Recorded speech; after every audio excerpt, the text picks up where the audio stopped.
हमारे इर्द गिर्द कई ऐसे व्यक्ति हैं जो बेतुकी बातें कर अफवाहें उड़ा लोगों को परेशान करते हैं और खुद आनंदित होते हैं। इसी तरह से कुछ ऐसे व्यक्ति हैं जो बिना कुछ किए वाहवाही लूटने में आनंदित होते हैं, खुद मियाँ मिट्ठू बनते हैं और खुद अपनी पीठ थपथपाते हैं।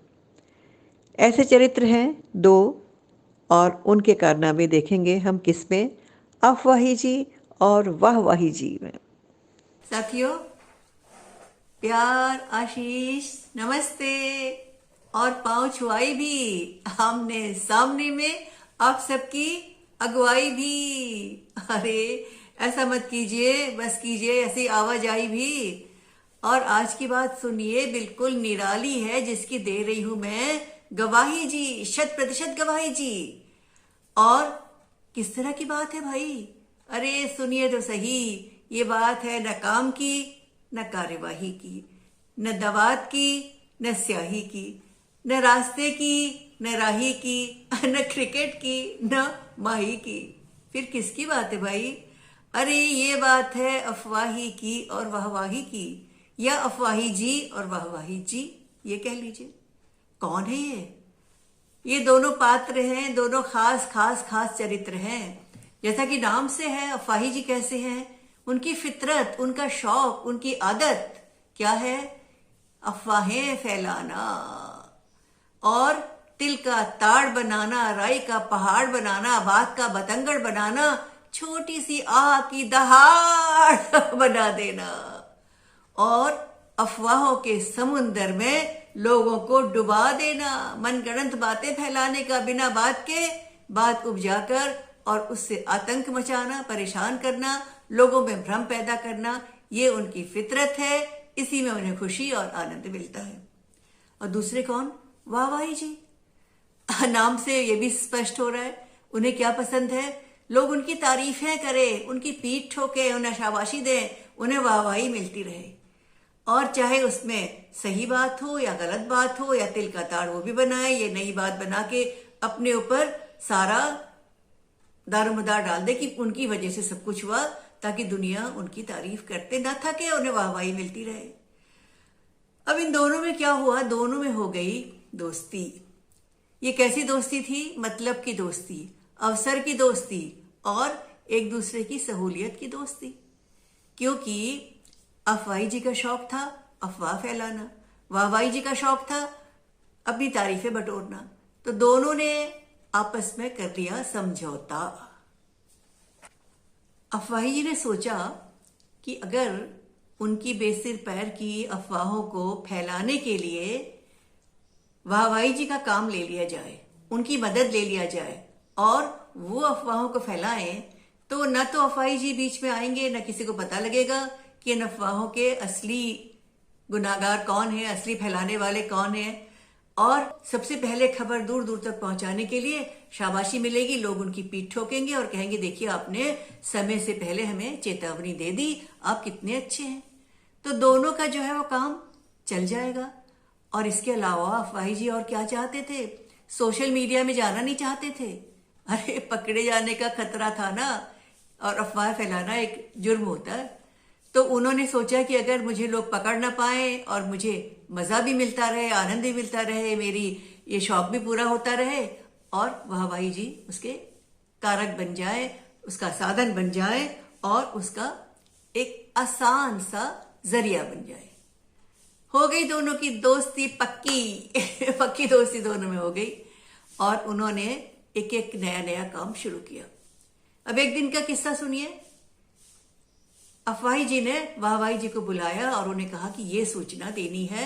उनके कान में खुसर खुसर खुसर खुसर कुछ सूचना दे दी और वाहवाही जी ने लोगों से कहना शुरू किया, मोहल्ले के सब लोगों से जा जाके कि अरे भाई, रात को 12 बजे, शनिवार की रात को 12 बजे एक भयंकर भूचाल आने वाला है, भूकंप आने वाला है और सब कुछ मटिया मेट हो जाएगा, सब कुछ खत्म हो जाएगा। और अपनी तरफ से और जोड़ दिया कि अगर आप चाहते हो कि आप उस भूकंप से बच पाओ, अपने सगे संबंधियों को बचा पाओ, अपने जेवर और अपनी संपत्ति को बचा पाओ, तो सब कुछ बटोर के सड़क पर आ जाना, ताकि आपका घर तो जाए लेकिन आपका सामान, आपकी संपत्ति, आपके घर वाले बचे रहे। लोगों ने बड़ी तारीफ की, वाहवाही जी को खूब शाबाशी दी, उनको धन्यवाद दिया, उनकी पीठ थपथपाई कि भाई आपने समय रहते हमें अच्छी चेतावनी दे दी। शनिवार की रात अफरा तफरी मच गई। 12 बजे से पहले लोगों में हड़कंप मच गया। अपना सामान, अपना जेवर, अपने नकदी, अपने सगा संबंधियों को लेके सब लोग सड़क किनारे आ गए। लेकिन भूचाल कहाँ आना था? भूचाल तो नहीं आना था, तो न आया। अफवाह थी। लोगों के जीवन में अच्छा भला भूकंप आ गया। अंधेरे में किसी को दिखा नहीं, ठोकर लगी, टांग में चोट लगी, किसी की हड्डी टूटी। चोर उचक्कों को और मौका मिल गया कि लोग अपनी नगदी और अपने जेवर लेकर बाहर निकले हुए हैं। लूटपाट मची, किसी के हाथ टूटे, किसी के पांव टूटे। अंधेरे में हाथों को हाथ सुझाई न दिया और लोग पछताते हुए अपने घर को आए और बड़े परेशान हुए। शनिवार की रात खराब हुई। अगले दिन रविवार की छुट्टी का दिन भी सबका बेकार चला गया। अगले दिन क्या हुआ? वाहवाही जी सिर पे पट्टी बांधकर और अपने हाथ में एक हाथ टूटे होने के लिए कुछ बहाना बनाकर और लंगड़ाते लंगड़ाते पहुंच गए कहां पर? लोगों के पास। लोगों की सहानुभूति बटोरने कुछ खरोंच के निशान बना दिए और इस प्रकार से उन्होंने जाकर कहना शुरू किया, भाई कल तो मैं लुट गया, मैं मिट गया, मेरा इतनी बर्बादी हुई, मुझे इतना मारा पीटा, हड्डियां टूट गई और मैं बड़ी मुश्किल से जान बचा कर घर आया, इतनी मुसीबत आ गई और मैं तो भलाई करने निकला था, आप लोगों को चेतावनी देना चाहता था। मुझे क्या पता था कि ये नहीं आएगा भूकंप। प्राकृतिक आपदा है, कोई बता के थोड़ी आती है। ये तो किसी ने खबर, बड़ी ठोस खबर दी थी, तो मैंने सोचा आप लोगों को पहुंचा दो। देखिए मेरी पिटाई हो गई और कुछ लोगों ने तो यहां तक पीटना शुरू किया कि मैंने गलत खबर फैलाई। अरे भाई मैं आपका भला चाहता हूं ना, तो गलत खबर क्यों फैलाऊंगा? लोगों ने उनकी टेढ़ी चाल, खस्ता हाल और पट्टी बंधा हुआ भाल और खरोच लगे हुए गाल देखकर उन पर दया आ गई। सहानुभूति से भर गए सारे और सबने उनको सहानुभूति वाली वाहवाही दी। हाँ भाई हाँ, आपने तो बड़े अच्छे समय पर हमें चेतावनी दी थी। लेकिन ईश्वर की है, प्राकृतिक आपदा हो न हो हम कह तो सकते नहीं। तो भाई इस पूरे नाटक के जो मुख्य पात्र थे अफवाही जी, वो आराम से बैठकर अब इस पूरे मजे को ले रहे थे। इस पूरे कांड के मुख्य रचनाकार अफवाही जी इतने प्रसन्न हुए, कुछ दिनों तक तो चुप रहे, लेकिन उसके बाद फिर खलबली मचने लगी और उन्होंने सोचा एक और योजना बनाई जानी चाहिए। अब प्राकृतिक आपदा की बात तो हो चुकी, वो कह नहीं सकते थे। अब क्या करें क्या करें क्या करें? तो उन्होंने सोचा अब लोगों के संप्रदाय और धर्म की बात की जाए और एक नई योजना किसको सुना दी? वाहवाही जी को। वाहवाही जी ने एक भौंपू लिया और मोहल्ले चौराहे चौराहे जाके उन्होंने घोषणा करनी शुरू कर दी। क्या? सुनने वाले सभी सुनिए। एक बहुत परमार्थी व्यक्ति जो लोगों के धर्म के लिए काम करती हैं, उन्होंने एक बहुत अच्छी योजना बनाई है। सब लोगों को मुफ्त तीर्थ यात्रा कराई जाएगी। 4 धाम की यात्रा जो करना चाहते हैं 4 धाम करें, जो हज की यात्रा करना चाहते हैं हज की यात्रा करें।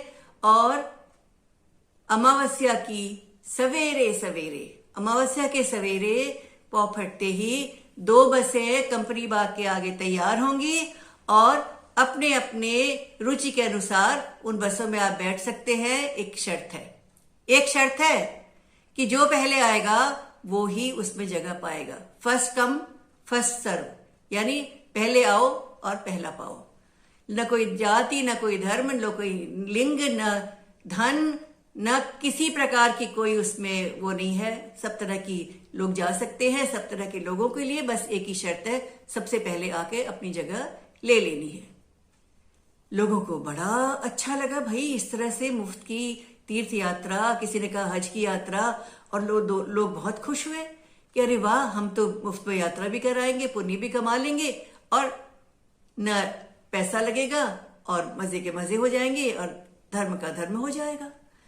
तो बस उस दिन क्या हुआ, अमावस्या की रात सवेरे जाने की बात थी, लोग भीड़ में आगे रात को ही चल पड़े। और सबने सोचा वो पहले पहुंच जाए, वो पहले पहुंच जाए। और आधी रात को जो सिर फुटअव्वल हुआ, जो कंपनी बाग के पास में हाथापाई और इस तरह की लड़ाई जो किसी ने कभी देखी नहीं थी। धर्म के धर्म वाले भी जुड़ गए, बिना धर्म वाले भी जुड़ गए, एक ही संप्रदाय वाले जुड़ गए। मैं पहले आया की होड़ लग गई और लोगों का बिल्कुल सिर फुटअव्वल हो गया। और फिर क्या हुआ मालूम है? अगले दिन सवेरे सवेरे वाहवाही जी पहुंच गए मोहल्ले में, नुक्कड़ में, लोगों के घरों के आसपास, और कहने लगे, अरे साथियों, सवेरे का इंतजार तो कर लेते, उजाला तो होने देते, दिखाई तो पड़ता बसें आ गई हैं, दिखाई तो पड़ता कौन सी बस हज की है, कौन सी चारधाम की है।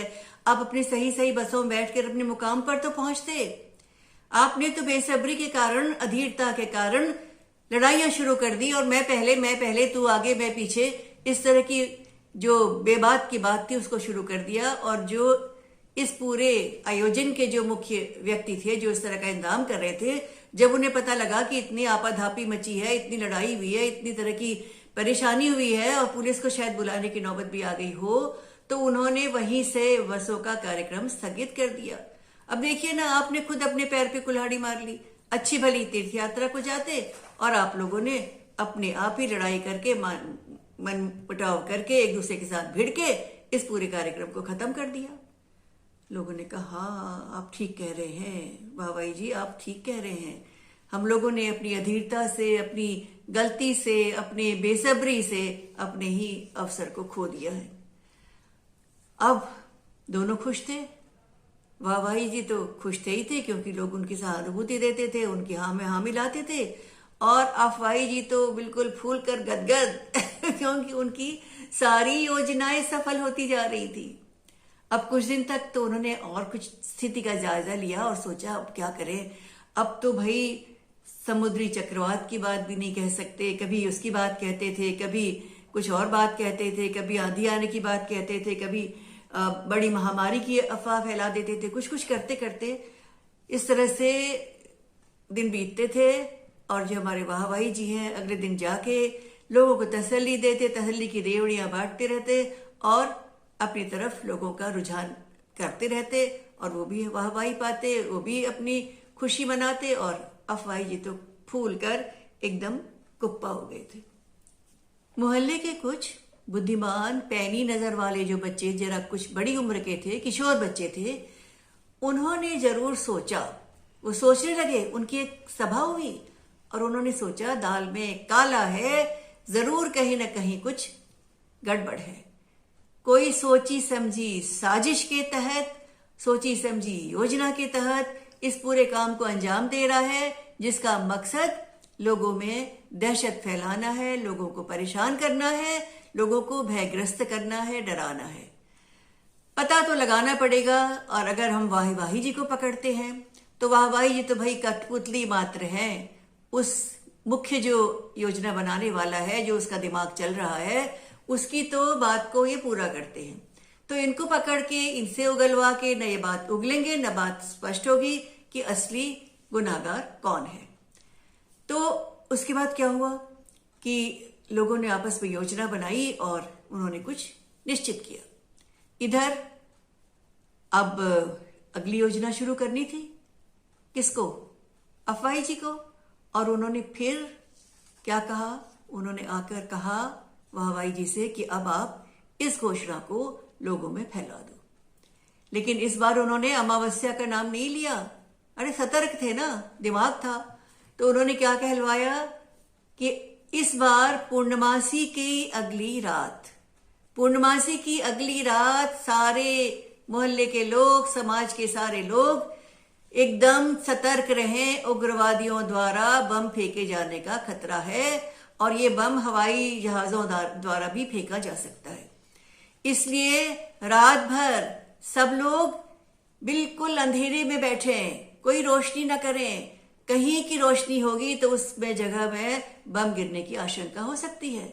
लोगों ने यहां तक कि बिजली विभाग से कह के सड़क की लाइटें भी बंद करवा दी और अंधेरे की बिल्कुल गुमसुमी में सारे के सारे लोग दहशत से इंतजार करने लगे कि कहीं कोई दुर्घटना तो नहीं हो जाएगी।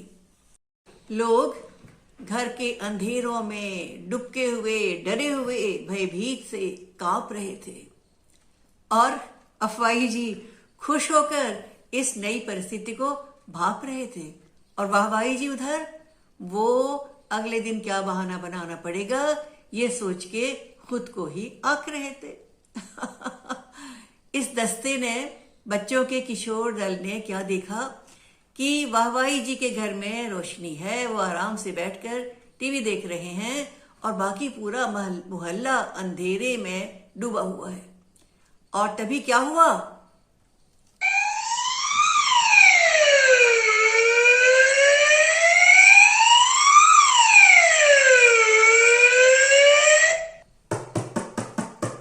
खटखट खटखट, सायरन की आवाज, दरवाजा खोलिए।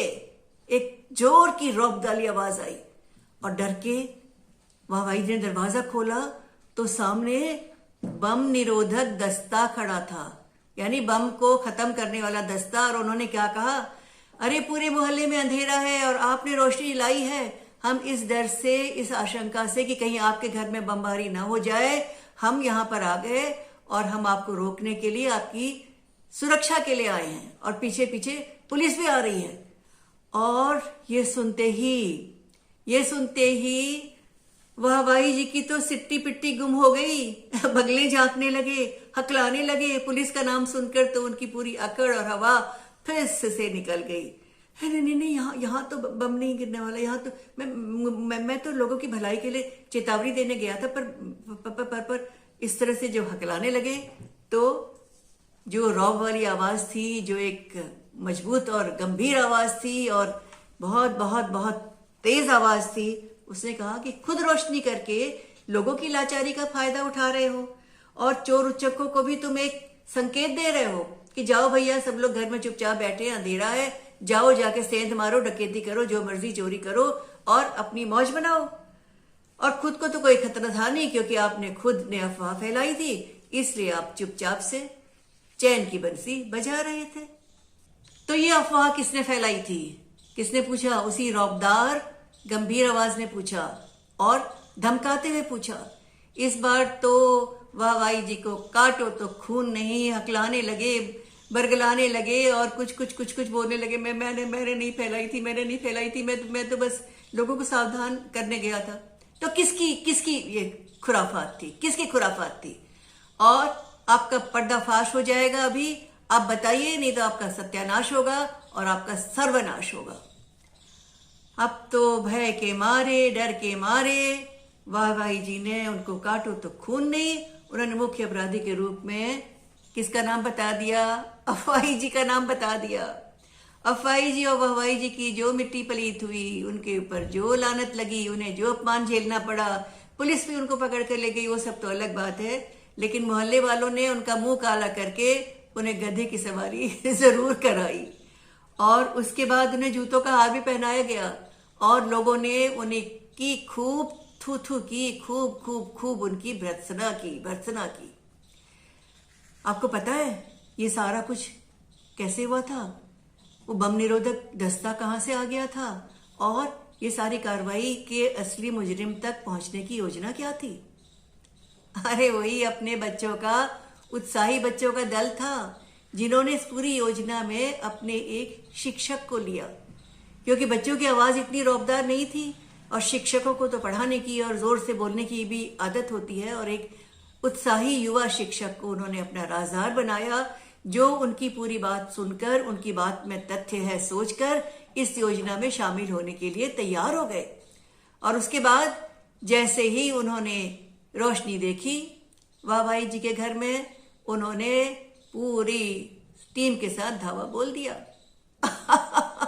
और ये सारे के सारे किशोर बच्चे जो थे, इन्होंने वेशभूषा किसकी पहनी थी? नकाब लगाए थे और बम निरोधक दस्ते के रूप में, उनके साथियों के रूप में उनके साथ थे।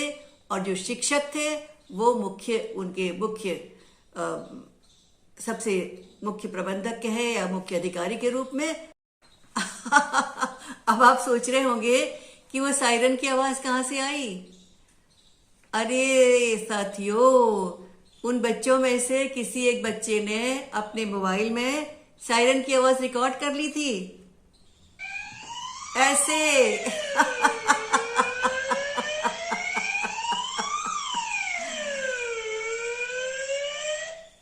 और मौके पे पहुंचकर इस आवाज से पूरे वातावरण को भयभीत कर दिया, आतंकित कर दिया। किसको? वाहवाही जी को।